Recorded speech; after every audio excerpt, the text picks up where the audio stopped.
بسم الله الرحمن الرحيم ومن أحسن قولا ممن دعا إلى الله وعمل صالحا وقال إنني من المسلمين.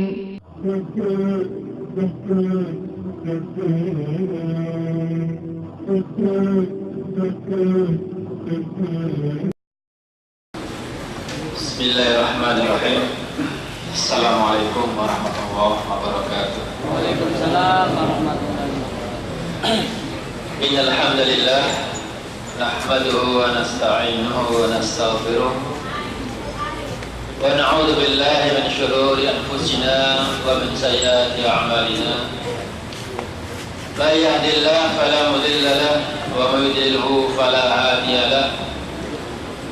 أشهد أن لا إله إلا الله وحده لا شريك له وأشهد أن محمدا عبده ورسوله بلغ رسالة وأدى الأمانة ونصح الأمة وجاهد في الله حق جهاده.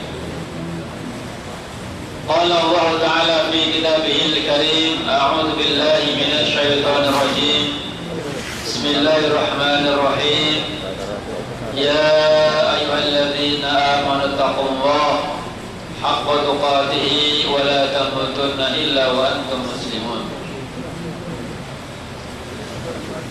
Para jamaah yang dimuliakan Allah Subhanahu wa taala, alhamdulillah pada pagi hari ini kita semua masih mendapatkan kucuran nikmat, rahmat, hidayah dari Allah Subhanahu wa taala, sehingga di pagi hari ini kita semuanya bisa menghadiri kajian rutin di tempat yang insyaallah Allah berkahi ini.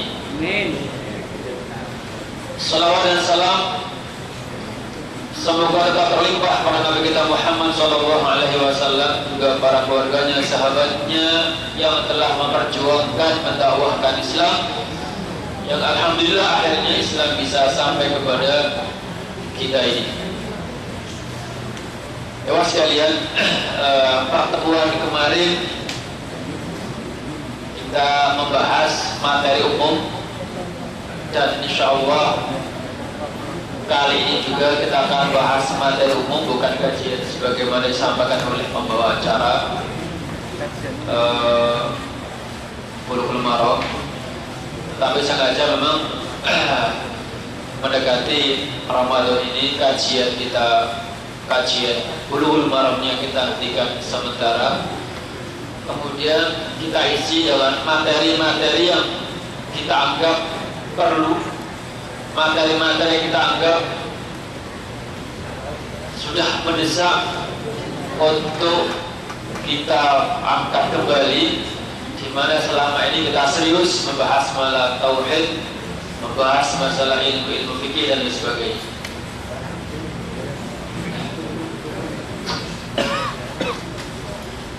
Terima sekalian, sebelum kita mulai, saya mohon waktu setengah jam atau maksimal 1 jam ini kita manfaatkan sebaik mungkin untuk tafaqquh fiddin, untuk mendengarkan apa yang akan kita sampaikan pada kali hari ini. Sehingga biasanya kalau kita masih sering ada yang ngobrol, mendingan ngantuk daripada ngobrol ya. Mendingan tidur daripada ngobrol. Kenapa? Kalau ngantuk atau tidur, ya kan dia sendiri.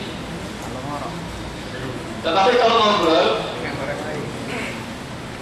mesti yang namanya ngobrol bukan sendirian, ngajak orang lain, ngajak tetangganya, yang mana mungkin tetangganya akan dengerin. Gara-gara dia ngobrol, dia tidak konsentrasi. Lain itu juga mungkin suaranya lebih kencang sehingga mengganggu yang lainnya, bahkan juga konsentrasi mengajar kita. Ini untuk semua saja, jamaah putra maupun putri secara khusus yang tak kelihatan dari sini, terdengar saja suaranya, maka saya mohon jangan dibiasakan. Sudah jauh-jauh kita datang ke sini, maka marilah kita ikhlaskan waktu kita yang kurang lebih 1 jam ini untuk betul-betul lillahi ta'ala mendengarkan pengajian pada hari ini. Luas sekalian, minggu yang kemarin kita membahas tema umum, yaitu masalah 2 sifat, sifat yang terpuji dan sifat yang masih ingat kemarin? Sifat terpuji dan sifat tercela. Dan itu dua-duanya hampir dimiliki oleh setiap kita, terlepas kualitasnya, yaitu sifat terpuji berupa apa kemarin? As-sabru, menyabar. Ada yang sabarnya luar biasa, ada yang biasa-biasa, dan ada yang sedikit sesuai dengan kebiasaan kita yang sudah kita sampaikan bahwasanya apakah sabar itu merupakan jibillah atau dia muncul karena kita belajar. Maka kita sama kemarin bahwasanya ya dia jibillah, fitrah manusia, tetapi juga bisa kita pelajari. Makanya kata Rasulullah, as-sabru bitasabbur. Orang itu bisa belajar sabar. Orang itu bisa membiasakan diri untuk sabar. Yang kedua kemarin marah. Al-ghadab. Semua kita juga punya dan pernah merasakan seperti itu, yaitu marah. Oke Mas sekalian, pada kesempatan kali ini kita tambah lagi dengan sifat yang tidak jauh beda, dengan sifat yang sudah kita bahas di awal, yaitu al-'af. Apa artinya al-'afu? Cinta atau suka memaafkan orang lain. Coba kita ini seringnya dendam atau suka memaafkan kesalahan orang lain dengan kawan sendiri, dengan tetangga, dengan majikan. Seringnya kita dendam apa gimana? Kadang dendam, kadang enggak. Kadang dendam, kadang pula kita loskan saja kemarahannya. Kebanyakannya begitu. Nah, jemaah sekalian, maka hal itu perlu kita kaji agar kita bisa mengerim kemarahan tersebut. Akhirnya kita bisa menjadi orang yang pemaaf. Semua orang tahu keutamaan dan fadilah-fadilah pemaaf. Tetapi kalau jarang kita ungkap, jarang kita bahas, maka akhirnya pemaaf tersebut hilang. Misalnya seseorang juga tahu akan keutamaan sedekah, tetapi kalau jarang diungkap, jarang dibahas, maka lupa, kemudian akhirnya kita juga malas untuk berinfak. Atau misalnya juga Mas sekalian, kita tahu tentang keutamaan sholat sunnah misalnya sholat duha, semuanya tahu kan, sudah kita bahas. Kalau sudah lama sekali nggak pernah kita ungkap kembali, maka motivasi kelebihan tentang sholat duha terlupakan. Akhirnya kita pun juga akhirnya lupa untuk sholat. Demikian pula masalah sifat pemaaf, semuanya tahu, dan anak yakin semuanya senang punya teman yang pemaaf ketimbang punya teman marah. Makanya kalau kita bikin angket sini, suka teman yang pemaaf atau pemarah, kira-kira pilih yang mana? Pemarah. Dua-duanya. Saya yakin istri juga suka suami pemaaf. Demikian pula suami juga suka memiliki istri pemaaf, guru pemaaf, majikan pemaaf, teman-teman dan sebagainya. Wah sekalian, pemaaf ini termasuk salah satu sifat seorang mukmin atau orang-orang muttaqin yang Allah sebutkan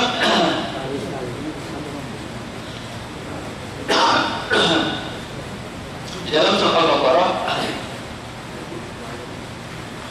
Ayat yang ke-133.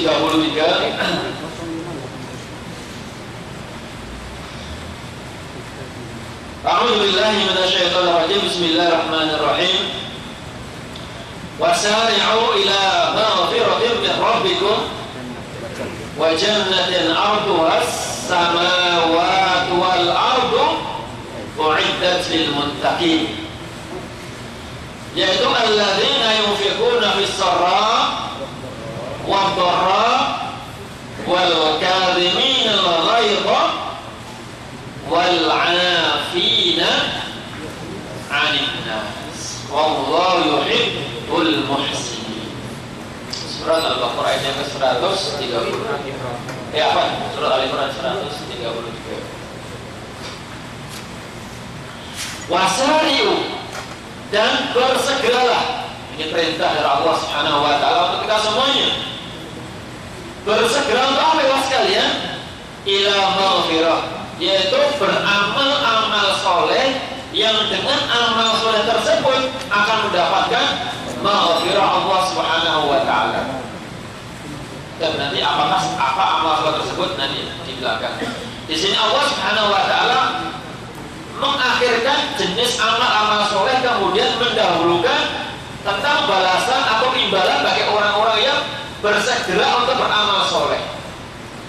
Allah Subhanahu wa taala memotivasi kita semuanya, bersegeralah untuk mendapatkan pertama ampunan. Kita semuanya menyadari bahwa tak seorang pun dari kita kecuali pernah melakukan, terjerumus dalam perbuatan yang Allah murkai. Jelas itu. Rasul mengatakan kullu bani Adam khata'un wa khairu khata'in tawwabin. Semuanya pernah melakukan kesalahan. Maka kita sangat membutuhkan ampunan dari Allah Subhanahu wa taala. Itu yang pertama. Yang kedua, Allah janjikan apa? Surga. Wa jannah, dan segeralah kalian untuk mendapatkan surga Allah Subhanahu wa taala. Lalu Allah menjelaskan tentang bagaimana keindahan surga tersebut. Dijelaskan salah satunya adalah luasnya seluas langit dan bumi. Sehingga banyak orang bertanya lah, kalau surga luasnya seluas langit dan bumi, maka kalau begitu di mana tempatnya surga itu? Gitu ya. Nah, luasnya seluas langit dan padahal kita aja baru di planet yang kecil ini, itu bumi ya, belum langit ada 7 tingkat, demikian pula bumi. Semuanya itu maghfirah, surga yang begitu indah, kata Rasulullah sebutkan, mala ainun ra'at wala udhunun sami'at wala khatara ala qalbi al-bashar. Begitu indahnya surga sampai telinga, mata, perasaan manusia tidak bisa menggambarkan. Pokoknya indahlah, itu saja. Ainun tidak pernah melihat sesuatu yang lebih indahnya itu. Wala udhunun sami'at wala khatara ala qalbi al-bashar. Itu semuanya Allah siapkan untuk siapa ya sekalian? U'iddat lil muttaqin. Mudah-mudahan kita semuanya kesini ini termasuk dalam kelompok orang-orang muttaqin. Amin ya rabbal alamin. Semuanya mengamini. Mudah-mudahan kita semuanya termasuk kelompok orang-orang muttaqin. Dan apakah kita punya ciri-ciri itu? Kira-kira punya tidak? Mari kita lihat. Pertama, alladzina yunfiquna fis sarra'i wad dharra. Yang kedua, wal kadhimina al ghaidha. Yang ketiga, wal 'afina 'anil. Tadi di awal, mudah-mudahan kita semuanya termasuk kelompok orang-orang muttaqin yang Allah siapkan surga. Siapakah orang-orang muttaqin tersebut? Yang pertama kata Allah Subhanahu wa taala adalah yunfikuna, orang-orang yang menginfakkan harta bendanya, orang yang infak, mensedekahkan, membelanjakan harta bendanya. Tidak hanya ketika punya banyak uang, tidak hanya pas dia misalnya ada rezeki, naik gaji, apalagi pokoknya mendapatkan kenikmatan atau pas dalam kondisi apa. Oh tidak. Di ayat ini di ayat ini dikatakan fisarra wa dharra, yaitu menginfakkan hartanya ketika kondisi lapang maupun kondisi miskin. Jadi orang sedekah itu tidak hanya nunggu ketika dia ayalah. Kalau kita kan rata-rata begitu. Kalau misalnya diajak sedekah, diajak sumbangan begitu, pertama nunggu apa? Nunggu kayanya. Lah kalau nunggu kayanya kapan? Standar kaya itu gimana sih? Apakah ketika gajinya sudah 25.000 real baru namanya kaya? Padahal kata Rasulullah, seandainya laukan libni Adam wadiyani minal dhahab labtara salithahma, sekiranya anak cucu Adam ini memiliki lembah yang terbuat dari emas, itu belum puas dia. Lembah emas, Masya Allah ya. Anda bayangkan nggak lembah batunya, tanahnya itu semuanya emas. Kira-kira sudah puas belum? Mungkin kalau Pak Indra sudah gampang kan ya. Pak Indra ya, punya lembah dari emas, itu sudah fitrah kata Rasulullah. Labtagha, niscaya siapa kepingin lembah satu lagi, lembah yang ketiga, lembah yang keempat dan seterusnya. Dan dia baru akan merasa kenyang, baru akan merasa puas. Kapan? Apakah ketika punya 10 lembah? Kapan? Ketika mulutnya disumpel dengan burung. Kapan itu? Kayak Fir'aun kan baru kalau begini amantu birabbi. Kalau begini sudah bahwa apa sama malaikat ya bukan batu kemudian simpel sekali.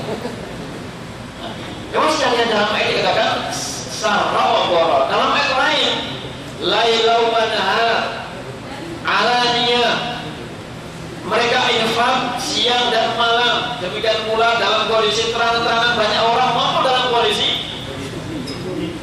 tidak ada orang. Ada yang ngajak, tidak ada yang ngajak, sama saja. Nah itu termasuk ciri-ciri sama orang-orang. Kita semuanya kepingin dan mendambakan saya adalah orang muttaqin.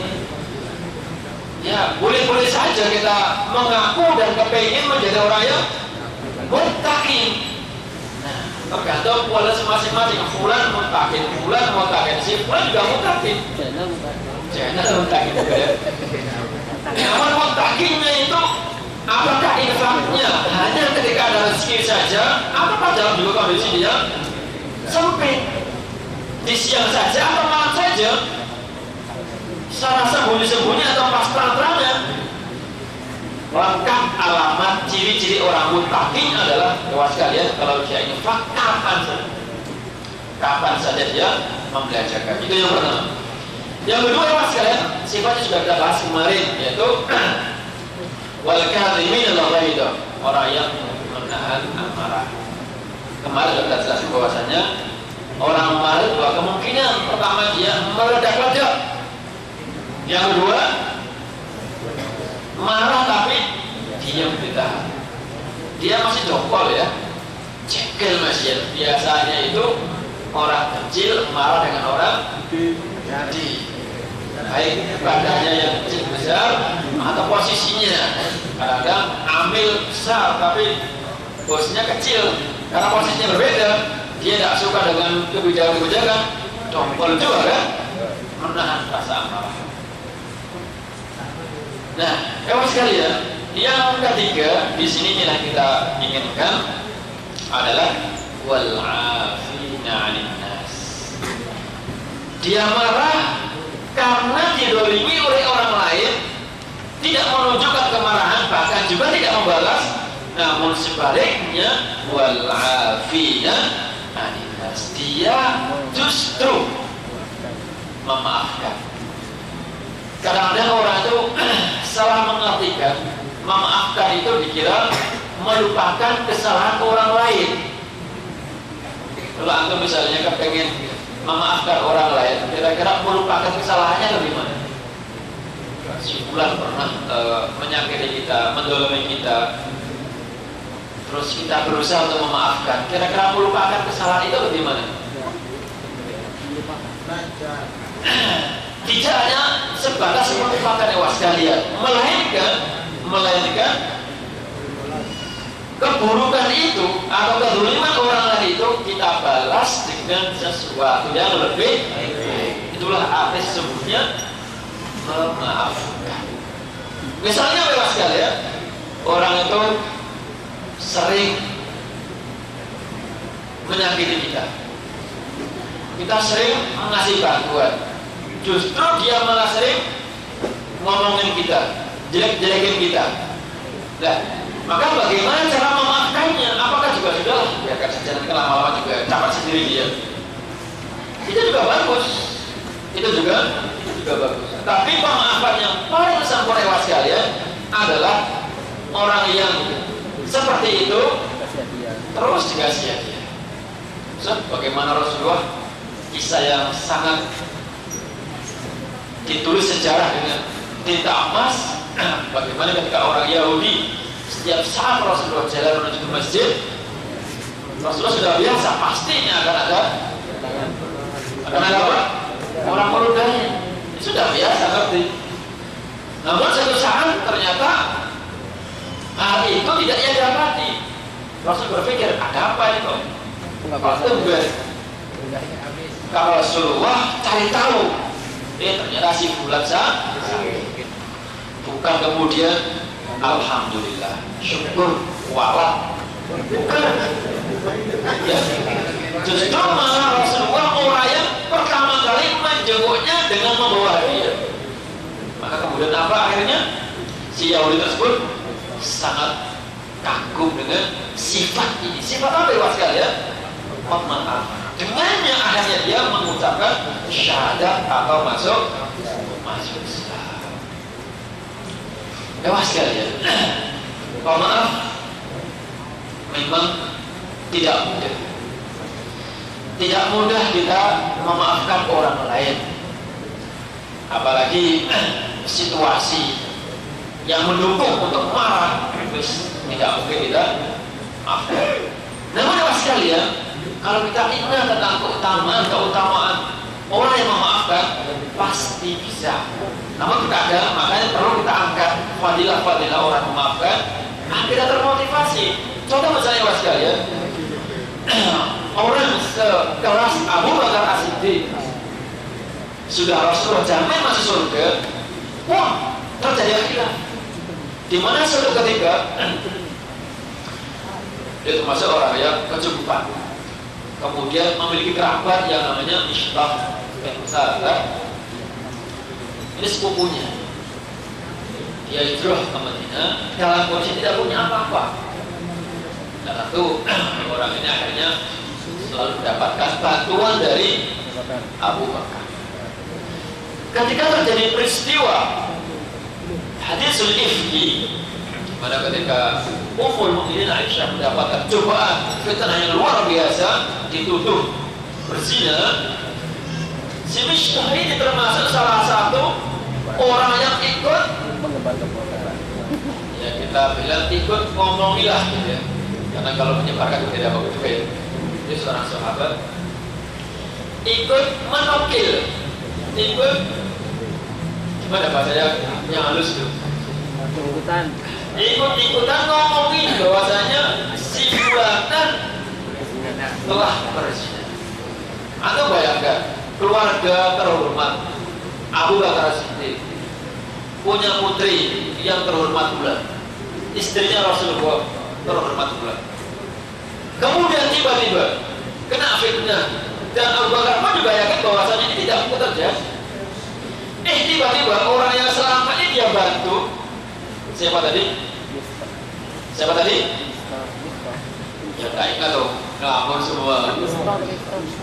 Mistah, ya. Yang selama dia kasihi, dia bantu, selain disuplai ya, disuplai beras, bawang tiap bulan begitu. Malah ikut-ikutan ngomongin tentang berita yang belum jelas tadi. Akhirnya apa ya sekalian?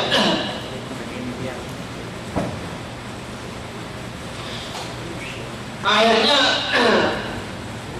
Abu Bakar kemudian bersumpah untuk tidak mengasih atau menyetor bantuan tadi. Kira-kira kalau Islam dosa nggak? Itu kan tidak wajib kan? Tidak wajib. Dan dia juga wajar-wajar saja dia marah ketika ikut. Kenapa orang mestinya dia keluarga saya, sudah keluarga, kerabat, tak bantu, malah ikut-ikutan seperti orang-orang munafik. Wajar sebagai manusia dia marah.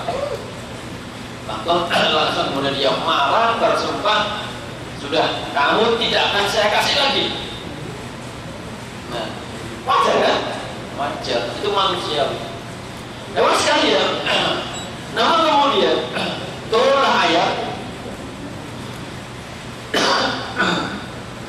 disebutkan dalam surah An-Nur ayat yang ke-22. Bismillahirrahmanirrahim. Wala ya'tali ulul fadli minkum was-sa'ati ay yu'tu ulil qurba wal masakin wal muhajirin fi sabilillah wal ya'fu wal yasfahu. Ketika Abu Bakar bersumpah untuk menghentikan bantuannya tadi itu, maka kemudian turunlah ayat ini yang artinya adalah tidak seukianya, tidak semestinya. Ini bukan larangan, tetapi kalau kemudian tidak seukianya, tidak semestinya orang yang punya kelebihan bersumpah untuk tidak lagi berbuat kebaikan. Kata Allah Subhanahu wa Ta'ala, hendaknya orang-orang seperti itu, orang yang dizalimi. Kalau orang yang tidak dizalimi dan dia memaafkan, ya biasa-biasa aja gitu. Orang memaafkan itu karena apa?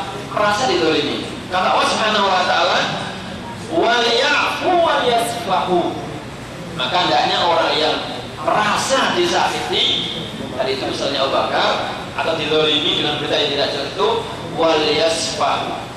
Hendaknya dia memaafkan. Karena apa sebabnya di sini? Karena keutamaannya adalah ala tuhibbuna ay yaghfirallahu lakum.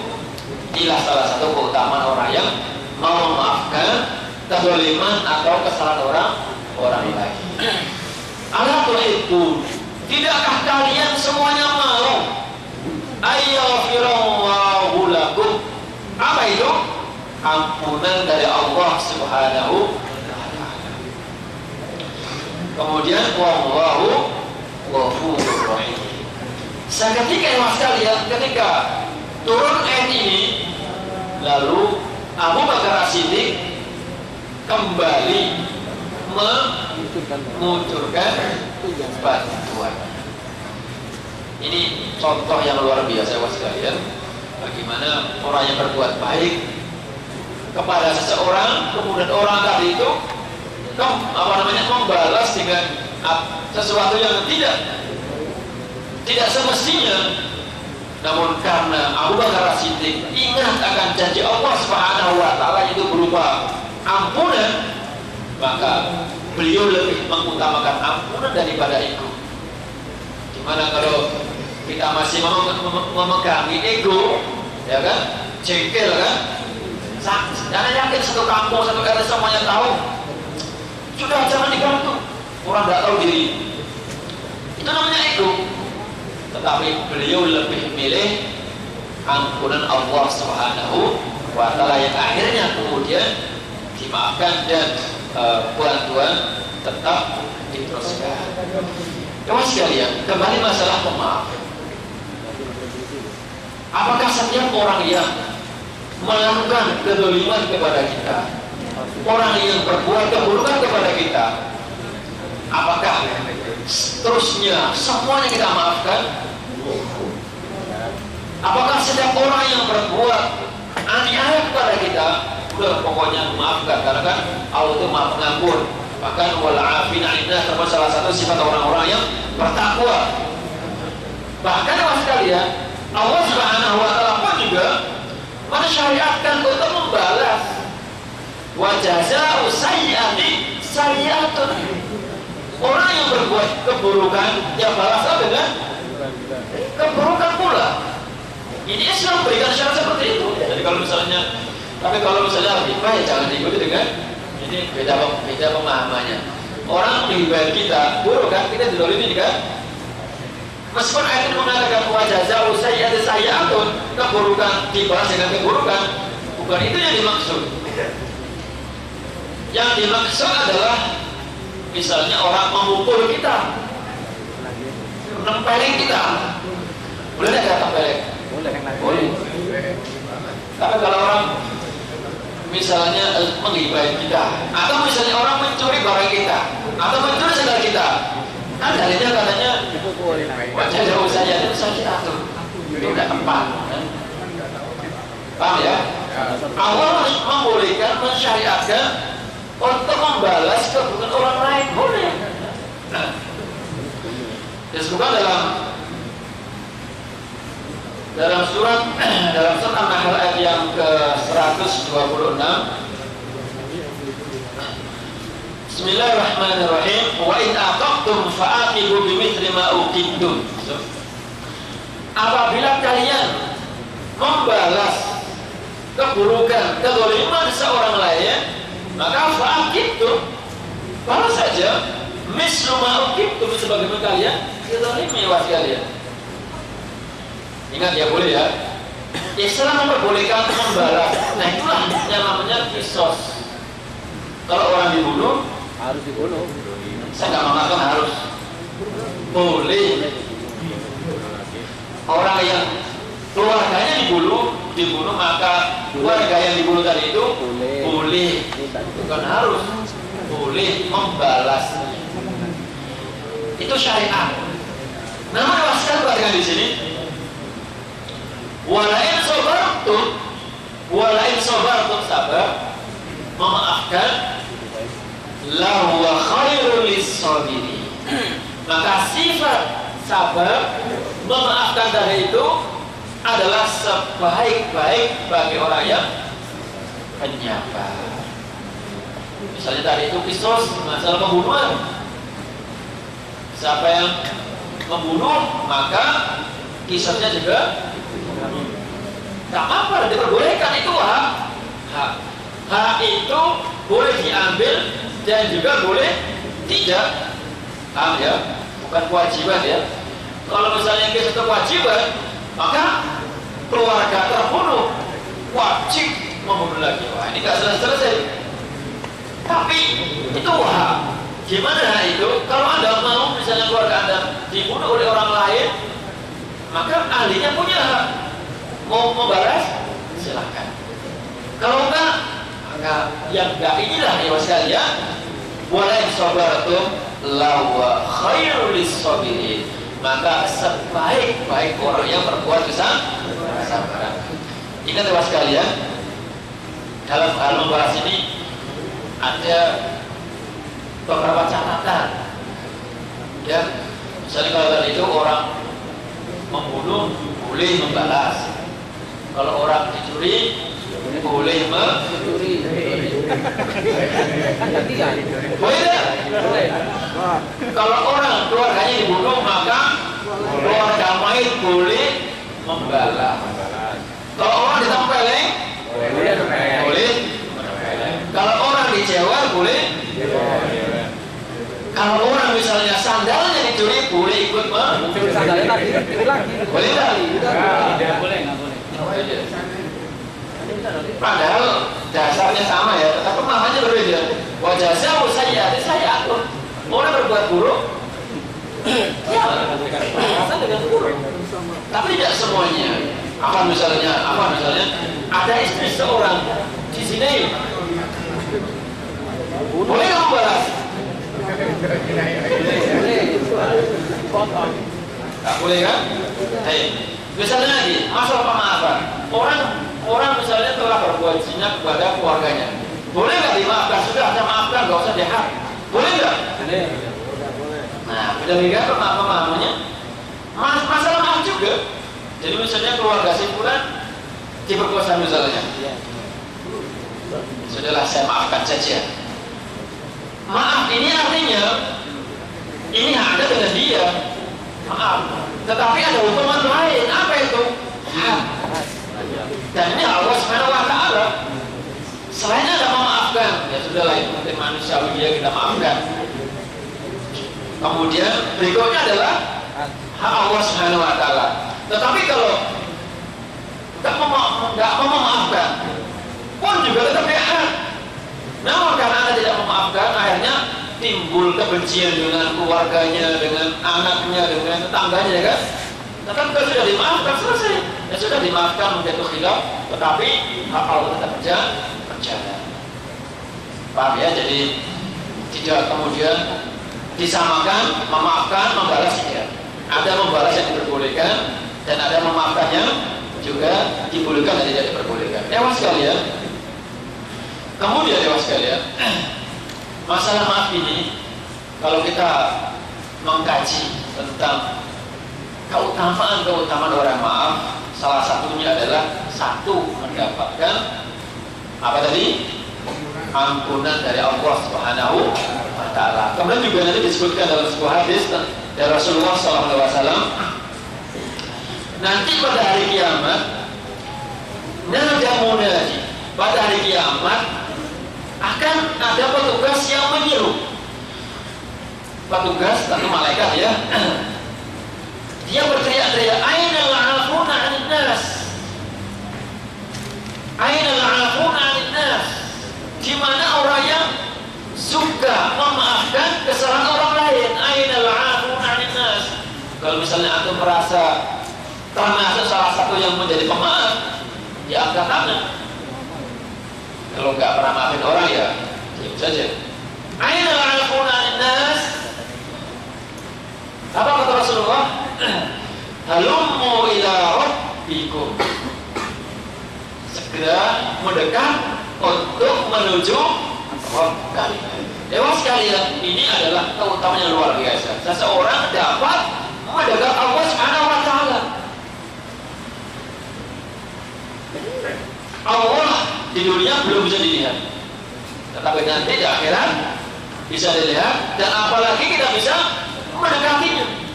Tentu sesuatu yang luar biasa, dan orang yang bisa mendekatinya ini adalah salah satu orang-orang yang ahli memaafkan orang lain.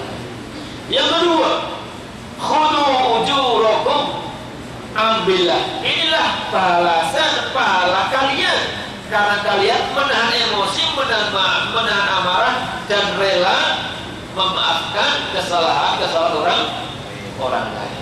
Khudu ujurakum. Jadi kalian tidak balas. Jadi memaafkan orang lain tidak balas, mendapatkan imbalan dari Allah Subhanahu wa taala. Dan yang terakhir sekalian, wa haqqun ala kulli imri'in idza 'afa ayyadkhulal jannah. So, ini yang terakhir. Hak setiap seseorang muslim yang dia suka memaafkan kesalahan orang lain, apa? Ayyadkhulal al-jannah. Hendaknya dia masuk surga.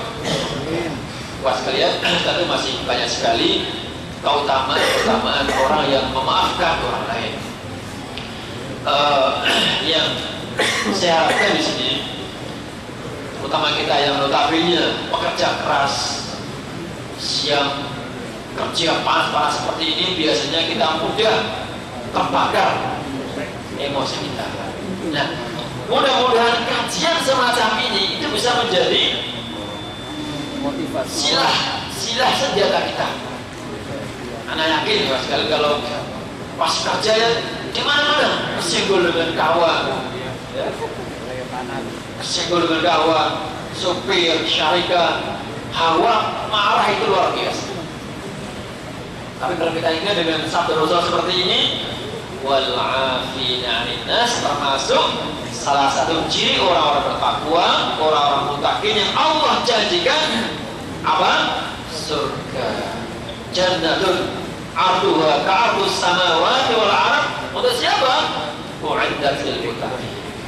Dan ikhwan sekalian, seakhir dengan sebuah hadis kata Rasulullah SAW, mana kosong malu min sadaqah, kemudian wa ma zadallahu 'abdan bi'afwin illa 'azza, dan tidaklah Allah Subhanahu wa ta'ala itu menambah seseorang disebabkan karena dia suka memaafkan kesalahan orang lain, illa 'azza, pasti akan diangkat kemuliaannya.